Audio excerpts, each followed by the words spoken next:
নির্বাচনের আগে সরকারের নিরপেক্ষতা নিয়ে প্রশ্ন উঠছে জানিয়ে বিএনপি নেতারা অন্তর্বর্তী সরকারকে তত্ত্বাবধায়ক সরকারের ভূমিকায় অবতীর্ণ হবার আহ্বান জানিয়েছেন। যারা থাকলে নিরপেক্ষতা ভঙ্গ হবে তাদেরকে বাদ দেওয়ার তাগিদ দেন তারা। ফ্যাসিবাদী সরকারের সহযোগীদের নিয়ে সুষ্ঠু নির্বাচন সম্ভব নয় বলেও মনে করেন বিএনপি নেতারা। রাজধানীতে আলাদা অনুষ্ঠানে তারা এসব কথা বলেন। অনির্বাচিত সরকারের অধীনে দেশ 15 মাস ধরে চলছে, যার কারণে কোনো জবাবদিহিতা নেই।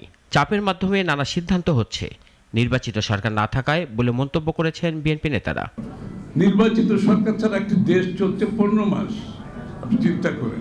জাতীয় প্রেস ক্লাবে জাতীয়তাবাদী মুক্তিযোদ্ধা দলের আয়োজনে অংশ নেন বিএনপি সিনিয়র নেতা আমির খসরু মাহমুদ চৌধুরী। তিনি এসব মন্তব্য করে বলেন, নির্বাচনকে প্রশ্নবিদ্ধ করার জন্য নানা রকম প্রশ্ন দেখা দিচ্ছে এবং নিরপেক্ষতা না থাকলে নির্বাচন প্রশ্নবিদ্ধ, এটা সবাই জানে। সরকারের ভেতরে ও বাইরে নিরপেক্ষ থাকতে হবে। নির্বাচনের আগে সব ধোঁয়াশা দূর করতে হবে বলেও জানান বিএনপির এই নেতা।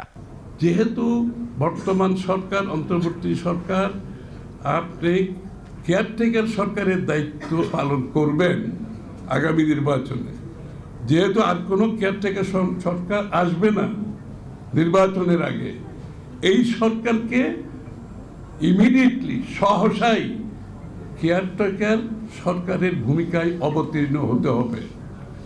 কেয়ারটেকার সরকারের জায়গায় অবতীর্ণ হওয়ার অর্থ হচ্ছে পুরোপুরি নিরপেক্ষ অবস্থানে যাওয়ার কথা বলছি।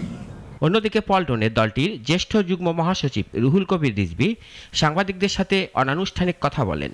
গুম, খুন ও হত্যার দায়ে সেনা কর্মকর্তাদের বিচারের বিষয়ে সাংবাদিকরা জানতে চাইলে বিএনপির এ নেতা বলেন, আইন তার নিজস্ব প্রক্রিয়ায় চলবে। যারা অপরাধ করেছে তাদের বিচার হোক এবং অবশ্যই সেটা আইনি প্রক্রিয়াই হতে হবে। এখানে কোনো হস্তক্ষেপ বা কোনো মুখ চাওয়াচাওয়ির ব্যাপার থাকবে না।